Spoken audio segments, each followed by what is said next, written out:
Earlier this year, rapper Fenix Flexin of Shoreline Mafia put out a song called Blade Runner, which was produced by me. Famous. She like the way I do my thing. She tryna get acquainted. I see her peek, but ain't speak. I can hardly blame her. He put it out as a single and dropped a video with it before his album came out, which I produced another song on. This is one of my favorite placements and my favorite beats, so I'm excited to be taking you guys through the process of how I made it. I really only do placement breakdowns for members of my online class, so this is a very rare moment for this channel. Let's get into it. Before I made the beat, I had a reference I was very inspired by. I think it was a song called ATL Freestyle 2 by V's, Rob49, and Lil Tyler. And the tension that they had in the chords was so fire, and I like that they used a bass guitar instead of using an 808. I wanted a slow BPM so I could double time the drums. I ended up at 93. First things first, the chords. I started with this piano sound from Expand. Simple 3-note triad chord right there. My goal with this was to add a ton of tension. So normally this would be an E minor triad, right? But when you drop that middle note down in semitone, you drop it down a half step, it adds a lot more tension to it. Then we add an octave copy of the root note, E, down here.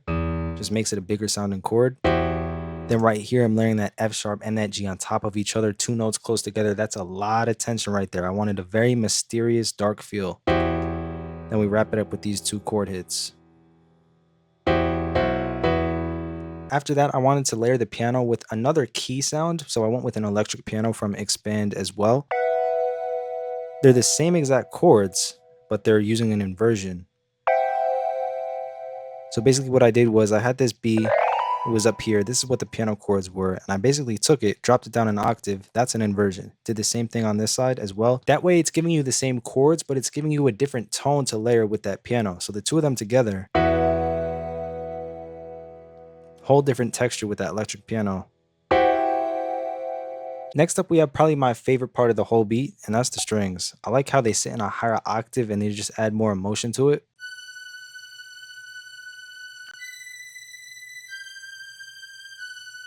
But once you add those chords in, it really locks everything and glues it together.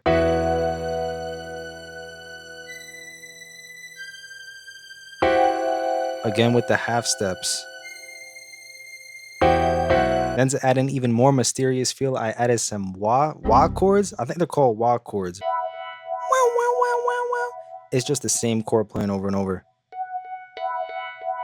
That E triad chord with the tension. Then you add that with everyone and it adds a really, really cool texture to it.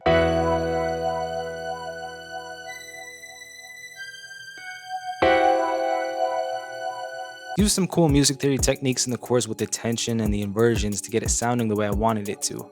I teach music theory and a ton of other aspects of production in my online class. It's got over 100 detailed course videos and more breakdowns like this of songs I produced for Future, 21 Savage, Lil Durk, Tusi, Coi Leray, G Herbo, and so many more. Basically, if you want to see how I made the beats that got me those plaques, it's all in my online class at chamberscourses.com. Links down below if you want to join. You get my drum kits for free. Next is the most important instrument of the whole song is the bass line. It keeps everything moving.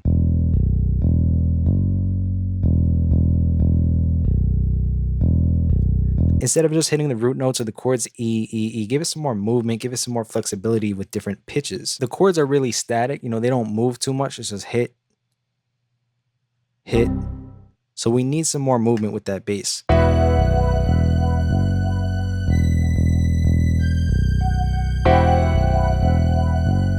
This beat's pretty interesting because there's no 808, but I managed to use 3 different bass sounds all at the same time. So I added this next one here. It comes in at a pretty weird time, and just listen to it with the metronome. Just E, B, E. And I'm not leaving it like that. I cut the low end out. Because if you layer 2 bass instruments on top of each other, they're going to clash because they're both low end frequency instruments. So I had to cut the low end out of that. So that clearly wasn't enough for me because I had to add a 3rd bass sound. This is a classic Detroit bass sound.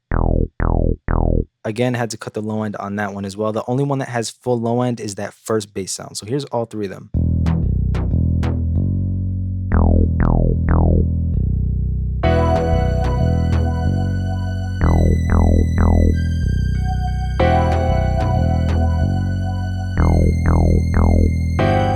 So that's the chords, the melodies, and the bass line. let's turn it up with the drums. Every sound in this beat came from my iconic drum kit. It's got over 80 of the best sounds you're ever gonna use. They're all guaranteed to hit every single time. This kit has never disappointed me. Links are down below if you want to grab it. And psst, members of my online class get it for free. And my other drum kits too. Shh. We start the drums off with this kick right here. It's kick A1 for my iconic drum kit. And you can see that I have 2 copies of it here. That's because they react differently with the bass line. One had to be normal polarity and one had to be reverse polarity to just hit the hardest with the bass. But it's real simple, just 3 hits every 2 bars. Then I add the snare. Want something that slapped, that was really short. Got this snare roll at the end. Okay, then we add the hi-hats, fill each 2 steps with a little bit of pitch manipulation at the end.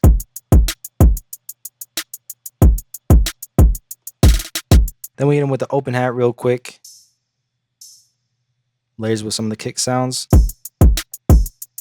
Then my favorite part of the drums, of course, the percussion going crazy. All different types of sounds in here, just listen.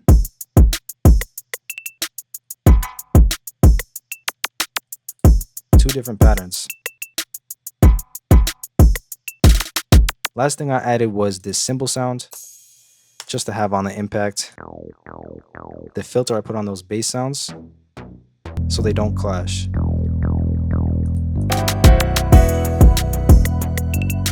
So that's all from the iconic drum kit. Definitely my favorite drum kit right now. Next, let's head into the mixer. Didn't have to do any mixing for the drums because all the sounds in Iconic are already fully mixed in that perfect volume for you. Really didn't have to do anything besides some minor leveling. For the instrument sounds though, before I rendered it, I cut the low end on like the piano, the keys, strings, the wah sound. You know, I filtered the second bass and the third bass, left this bass normal, maybe added some distortion to it, and then just leveled them out. And that's really it for the mixing. If you want great techniques on drum bounces, basic and advanced mixing, beat arrangement, which is what I'm about to show you next, I got courses on all of those topics in my online class. All right, so we start with the intro, just the chords and some drums. No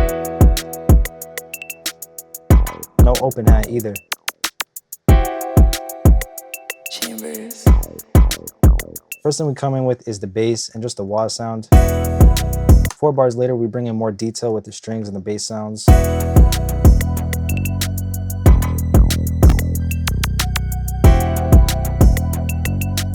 We just continue that sequence for 8 bars. After a busy hook, I want a really simple verse. Add some more detail, so I add the keys. Add the open hats back in, and again. These are the last 4 bars before the second hook hits. I'd like to take the bass elements out, and I also like to leave a little gap right here before we come back with it. And for the outro, I just let the excess go. It's about 2 minutes and 45 seconds. We got an intro, we got hook 1, verse 1, hook 2, verse 2, hook 3. And that's the beat. One of my favorite placements. I thought Fenix complemented it really well, and I'm glad the song came out. If you want to see more in-depth placement breakdowns of songs I produce for the biggest rappers in the world, they're all available in my online class, plus over 100 detailed course videos teaching you everything about music production. The difference in my students' music before and after they take the class is insane. All the drums I used are from the Iconic drum kit. All those sounds hit perfectly every time. It's my favorite kit, and you could get it for free if you join the class. All links are in the description and in the comment section below for you. Thank you all so much for watching. Hope this was a cool video for you guys to see. Like and subscribe, drop a comment down below. Let me know what videos you guys want to see me do in the future. It's Chambers, and I'll see you in the next one. Peace.